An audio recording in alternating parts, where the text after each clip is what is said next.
Hello, people of YouTube. My name is Steve Gray. This is Gray's Guitars. Thank you for watching. Today we're going to be talking about Metallica's Kirk Hammett Endorses Gibson.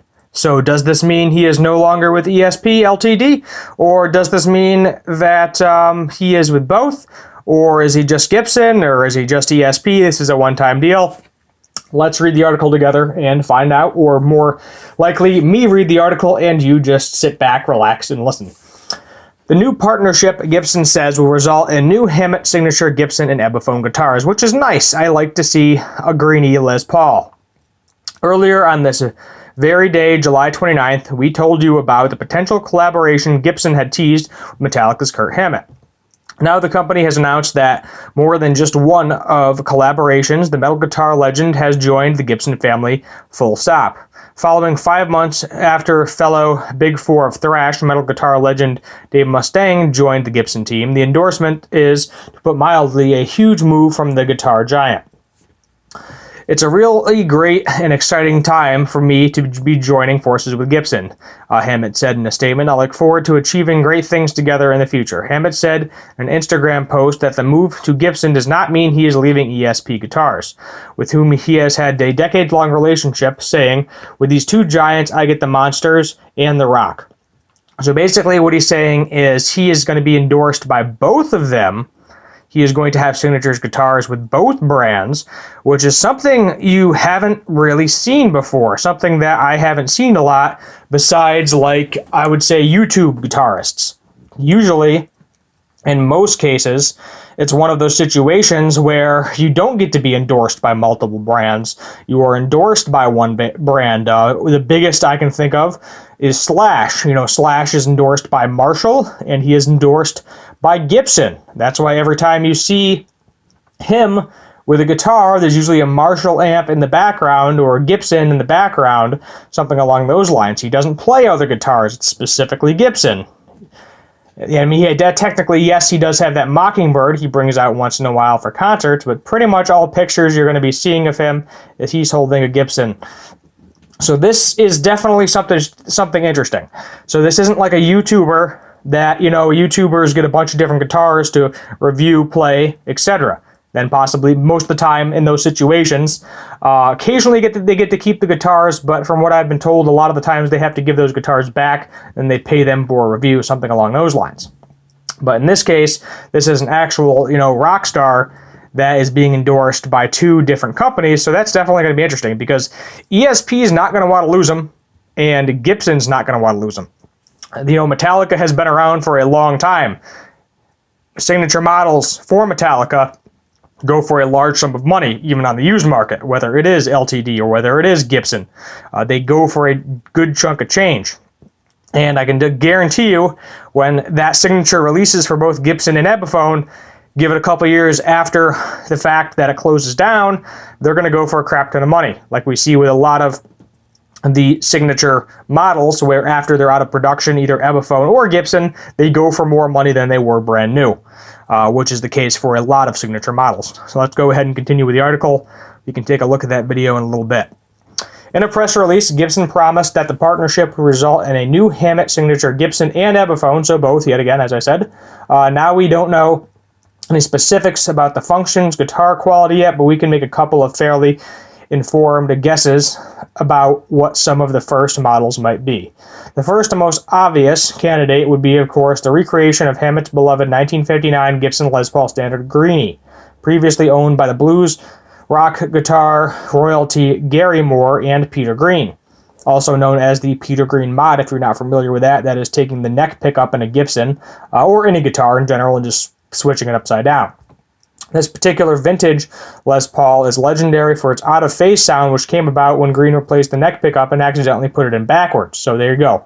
Actually, he put it in backwards by mistake. Additionally, the Gibson Custom Shop already built Hammett an exact replica of Greenie last year, and previously offered a Gary Moore Les Paul Standard with the same reversed mounted neck pickup. And that's something where, if you don't want it reversed when they do the Signature Series, they may do it in both the Epiphone and the Gibson model. As long as they give you enough wire, which I'm really hoping they do, you should be able to just take the pickup out and put it back the way that they typically are, the regular way. Gibson itself is also strongly implemented in its earlier tease that a recreation of Hammett's Flying V, which it already replicated in an aged custom shop run in 2012, was in the works, and from the company's new interview with Hammett, which you can watch above, we have no reason to doubt it.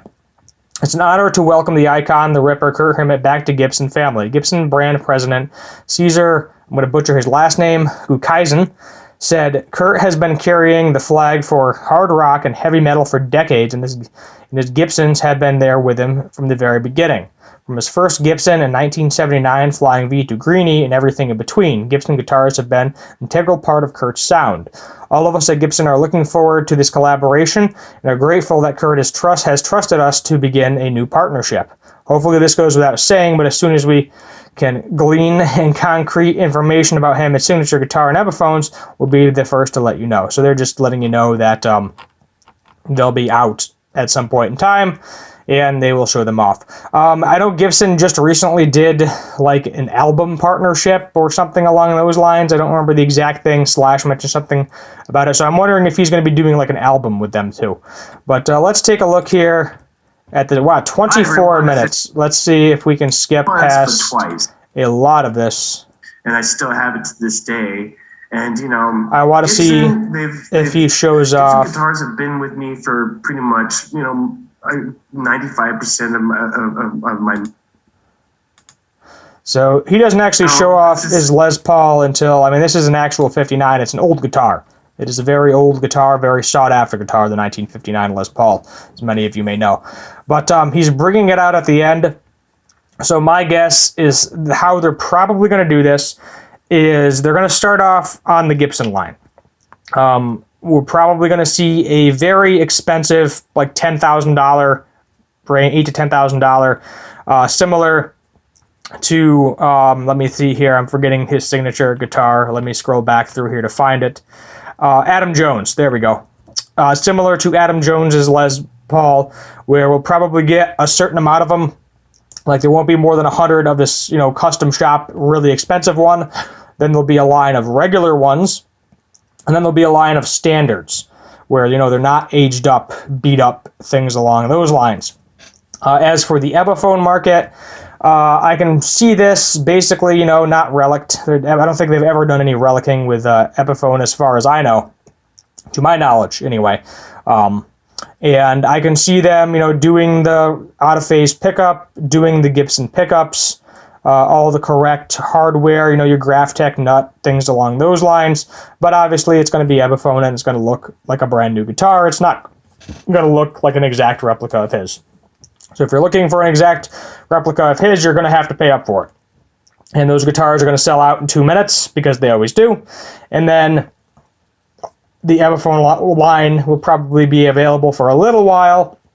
It'll sell out, and everything's just going to skyrocket in price as it always does. And then in a couple of years, they'll bring them back as they always do. They always bring the signatures back after a certain amount of time. They bring them back. They sound great, and I'm just looking forward to this. I want to see what the Epiphone version of it is. Technically, I probably could buy a Gibson version of this, but I wouldn't want to hold on to it because I don't like having that much money into a guitar. Usually, I don't like really spending. I don't think I've spent more than like $500, $600 on a guitar. I got a couple guitars that I know are more valuable than that price point, and I got them for a decent deal. But I'm at the point where I don't really want to spend more than $1,000 on any guitar that I buy, because for $1,000 you can get a great made in the USA guitar, sounds fantastic, plays great, everything about it is excellent. You don't have to do anything to it. It's just excellent. Whether you go Gibson, Fender, ESP, whatever other brands you want to buy, possibly Parker, but $1,000 right now is like my price point where I want to stay at. And that's going to be your Epiphone price point. Probably it's either going to be $899. They're definitely not going to make this over $1,000. Epiphone will never, and I really doubt they will ever hit the $1,000 mark, because the closer they get to that $1,000 mark, minus the USA acoustics that are a couple of grand, the closer they get to that mark, the less of a budget-friendly brand they become, the more of a high-end brand they become, and the more the average Joe can no longer purchase that. Because $1,000 for a lot of people, that's a paycheck. You know, that's you get like $500 a week. That's like 2 weeks' pay for a lot of people. I think the average paycheck or average, making for an American is like somewhere in the 32 to 35 range. I could be wrong with that. I haven't looked at it in a while, but I know it's around like $1,000 every 2 weeks, and that's half a month's pay.